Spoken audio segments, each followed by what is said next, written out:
Hello दोस्तों, welcome back to Shivangi पाठशाला। और हम 10th क्लास की इकोनॉमी का चैप्टर 1 आज कंप्लीट करने वाले हैं। आपके लिए भी और मेरे लिए भी बहुत खुशी की बात है ये। इसके बाद हम शॉर्ट नोट्स और क्वेश्चंस पे डिस्कस करेंगे। और हम कुछ चीज़ें मैंने इसमें आपको आपको मतलब मुझे एक्स्ट्रा पढ़ाना था आपको, जैसे ये मानव विकास रिपोर्ट के बारे में। ठीक, तो इस चीज़ को हम भी समझेंगे। कल हमने ये टॉपिक किया था, विकास की धारणीयता, सस्टेनेबिलिटी ऑफ डेवलपमेंट।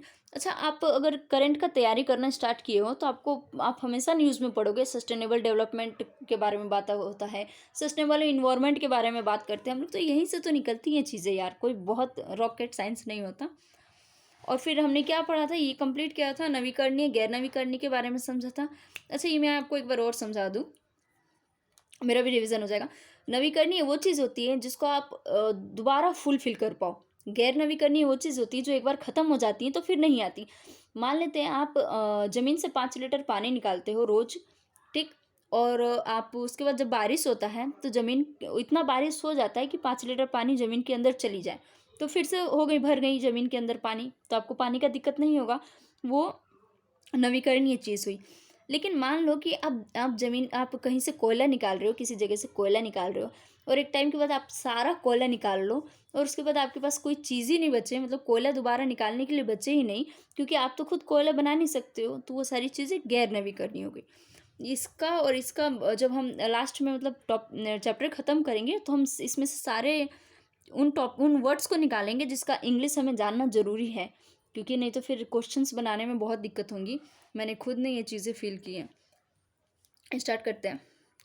उदाहरण के लिए, हम ज़मीन से जो कच्चा तेल निकालते हैं वह गैर नवीकरणीय संसाधन है, लेकिन हमें तेल का ऐसा स्रोत मिल सकता है जिसके बारे में पहले जानकारी ना हो।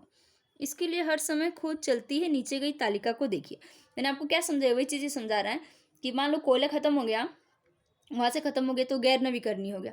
हाँ, लेकिन वो अलग बात है कि मान लेते हैं उस जगह के अलावा हमें किसी और जगह पे कोयला मिल गया, लेकिन संभावना ये है कि कोयला ख़त्म हो जाएगा तो कोयला कहाँ से आएगा, फिर कोयला नहीं आएगा। उसी तरह संभावना ये है कि जल ख़त्म हो जाएगा तो जल कहाँ से आएगा, जल नहीं आएगा। समझे?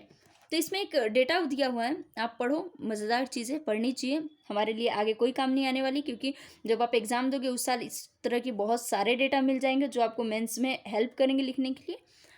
तो इसमें बता रहा है कि मध्य पूर्व का जो अच्छा, मध्य पूर्व मतलब वर्ल्ड का जो मध्य पूर्व है, वहाँ पे इतना भंडार है तेल का। भंडारों के चलने की अवधि 70 साल चलने वाला है। संयुक्त राज्य अमेरिका के पास 50 मिलियन बैटल भंडार है, लेकिन ये चलेगा 10.10 साल चलने वाला है। विश्व के पास 1696.6 भंडार है तेल का बिलियन बैटल में, जो कि 50.5 साल चलने वाला है। ठीक, तो ये बहुत ही इंपॉर्टेंट चीज़ नहीं है, एक बार देखो, रीडिंग मारो। बस याद रखना, इस टाइप का अगर डेटा आगे आता है तो वो आपके लिए और आपके एग्ज़ाम के लिए बहुत ही इंपॉर्टेंट हो। यहाँ आते, ख़त्म हो गया। पर्यावरण में गिरावट के परिणाम राष्ट्रीय और राज्य सीमाओं का ख्याल नहीं करते। यह एक क्षेत्र या देशगत विषय नहीं रहेगा।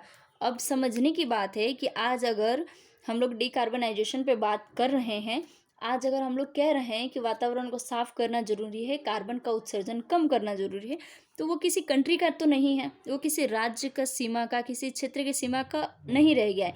अब ये टॉपिक, ये सारी चीज़ें पूरी दुनिया की हो गई हैं, और पूरी दुनिया को इस टॉपिक पर डिस्कस करना चाहिए, और हमें समझना चाहिए कि हम कैसे सस्टेनेबल डेवलपमेंट पे काम करें। विकास की धारणीयता तुलनात्मक स्तर पर ज्ञान का नया क्षेत्र है, जिसमें वैज्ञानिक, अर्थशास्त्री, दार्शनिक और अन्य सामाजिक वैज्ञानिक मिलजुल के काम करते हैं। ये जो लोग हैं, जैसे मैंने कहा ना आपको कि आपको एक सतत विकास चाहिए, सस्टेनेबल डेवलपमेंट चाहिए। सतत विकास के लिए आपको क्या करना होगा, आप एक अकेले किसी क्षेत्र का इंसान तो काम करेगा नहीं, उसके लिए आपको हर क्षेत्र से लेके आना पड़ेगा।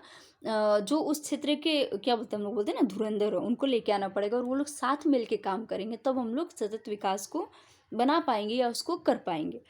विकास या प्रगति का प्रश्न हमेशा चलने वाला प्रश्न है। हर वक्त में हमें व्यक्तिगत स्तर पर और समाज का सदस्य होने के नाते यह प्रश्न पूछने की आवश्यकता है, हम कहाँ जाना चाहते हैं, हम क्या बनना चाहते हैं, और हमारे क्या लक्ष्य हैं। इसलिए विकास पर बहस जारी है, और ये बहस हमेशा चलेगी, भविष्य में भी चलेगी, जीवन भर चलेगी, जब तक मानव जाति है तब तक चलेगी। क्योंकि मैंने आपको एक जो वीडियो दिखाया था ऑस्ट्रेलिया पे पूरे मानव का हिस्ट्री में, विकास का, मैंने उसमें भी आपको ये समझा था कि हम लोग डे पर डे विकास कर रहे हैं, और विकास करना ही मानव सभ्यता का या मानव का जो क्या बोलते हैं ना नेचर है, वो विकास करना ही है। जानवर विकास करने के बारे में नहीं सोचते, लेकिन मानव सोचता है।